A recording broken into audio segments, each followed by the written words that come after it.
Поздним вечером Ирина сидела в своей комнате и листала сообщения на телефоне. В квартире было тихо, только тиканье часов нарушало тишину. Вдруг раздался легкий стук в дверь. Девушка вздрогнула. Она подошла, посмотрела в глазок, никого. Решив, что ей показалось, она вернулась к дивану. Через несколько минут стук повторился, но теперь уже громче и настойчивее.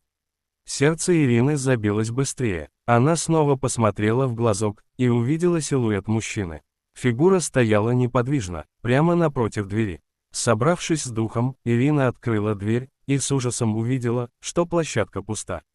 Никого, даже шагов в коридоре не слышно. Испуганная, она позвонила соседке.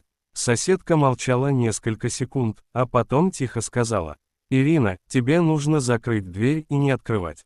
В этой квартире раньше жила женщина. Она рассказывала о таком же стуке.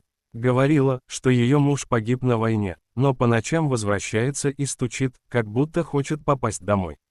Ирина побледнела. Она положила трубку и попыталась успокоиться. Но внезапно стук раздался снова. На этот раз такой сильный, что задрожали стены и люстра качнулась под потолком.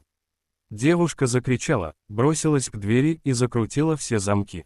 Но стук не прекращался, он становился все громче, словно кто-то отчаянно хотел войти.